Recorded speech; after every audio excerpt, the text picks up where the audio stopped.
What other groups and cliques and stereotypes do you see at this high school? This high school, I see a lot of preps, jocks or jerks. Oh, you see the hick wall. You'd see the kids that are more driven in school and that are leaders. And you see the kids, the stoners, and all those groups, and then the kids that don't really care that end up in South Valley probably by their senior year. See Narnia and like basketball players. See them. Preps. See Gothics. Goths. Whatever you want to call them. I see Hicks also. We asked people if they intentionally associate with others similar to themselves. In certain aspects, I look for friends that are similar to me. I try to find people who have common interests. If you're hanging out with people that aren't like you, that might not be weird, but it's just the whole attitude is different. There's no way that's similar to me. Either purposely or subconsciously, most people associate with others of the same cliques.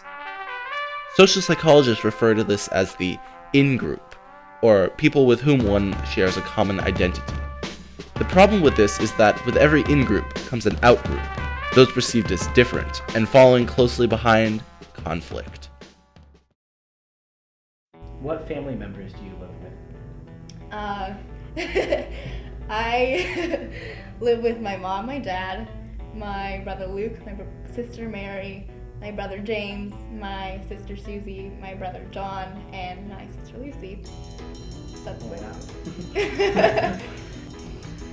I live with my mom, my stepdad, my stepsister, and my brother. My mom, my dad, and my 2 sisters. I live with my 2 parents and my younger little brother. I live with my dad. My family influences me in the way I approach things. I'm definitely very open with people. I think probably because I'm used to being around a lot of people all the time. My brother is annoying, but he's still the person I trust most in the world. If I think about what I'm gonna do, I think, what would my mom say? I have a few arguments with my little brother, but that's because our personalities don't really seem to be complementary to each other. Well, my dad, he always kind of gives me good advice, and I can talk to him about anything whenever I have a question or something like that, so yeah. Almost more important than the connection to family is one's bond with other members of society. We call this friendship. I have one really, really close friend. I have tried to create myself this large web of friends. I've known them for my entire life, so I'd say they're pretty close friends. Well, every one of them knows me in a unique way.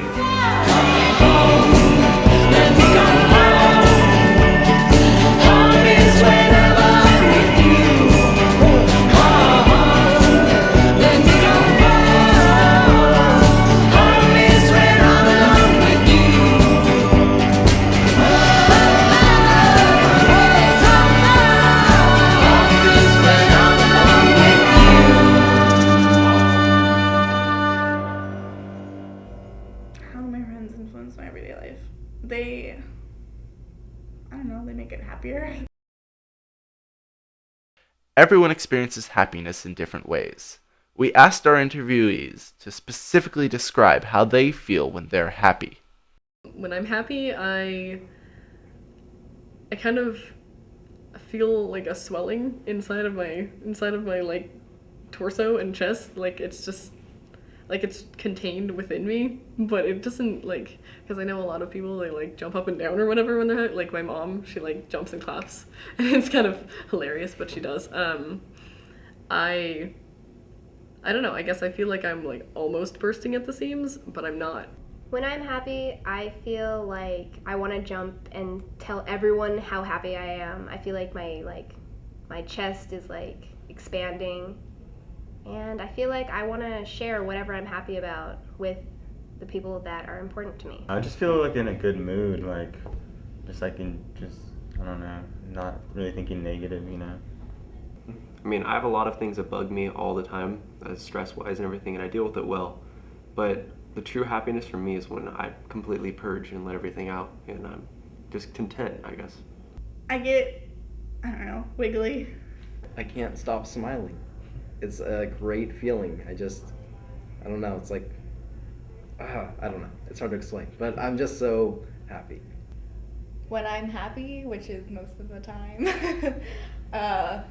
I feel I'm smiley a lot, and I appreciate the people around me. In your life, what makes you the saddest? Everyone knows what they wouldn't want to have done to them. Everyone knows that if you do something to someone, they're gonna feel really shitty, but people still do it, and I don't know. I kind of feel bad for the people who are doing it, and then I feel bad for the people that they're doing it to, and I don't know. Sadness is present everywhere. However, it is not the same experience for everyone who feels it. We asked our interviewees to describe how they feel when they are sad. I just feel like there's no way I can get through the next day. Just going home sometimes. I just don't want to be in school or do anything. I'll try really hard not to show when I'm upset, and it actually it makes it hurt worse. I don't know. I just feel really low. Just an empty feeling. When I'm sad, I feel like the world is against me.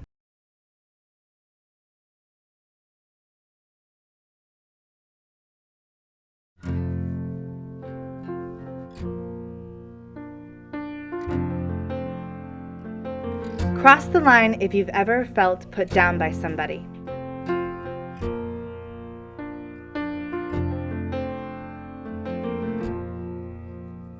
Well, I woke up to the sound of silence. The cars were cutting like knives in a fist fight. Cross the line if you have ever been bullied. And I found you with a bottle of wine, your head in the curtains and heart like the 4th of July. You swore and said we are not shining stars. This I know, I never said we are. Though I never been through hell like that, I've closed enough windows to know you can never look back.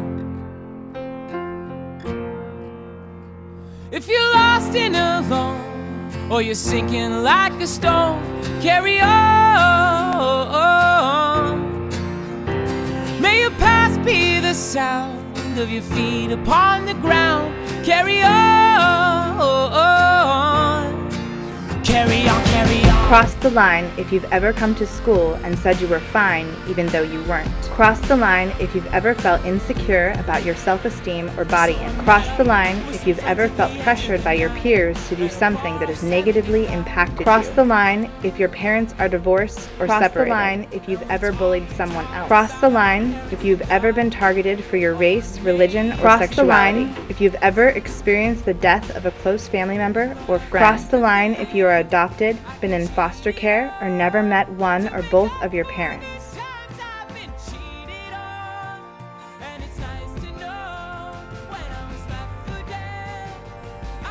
Cross the line if you've crossed the line at any time during this activity. You're lost and alone, no, you're sinking like a stone. Carry on.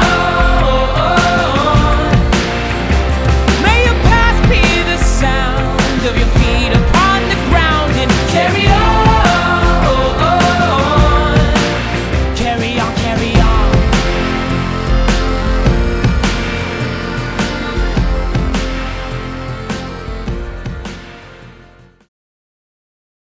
it's just still, you don't realize how many people in certain cases face the same things as you do. And it was comforting to me. I mean, I feel sad for the other people, but it's comforting to me to see that, you know, I'm not the only one. They're not the only one. And it was just, I don't know, it was weird to me to see how many people really were over here. Yeah, it's nice to know you're not alone.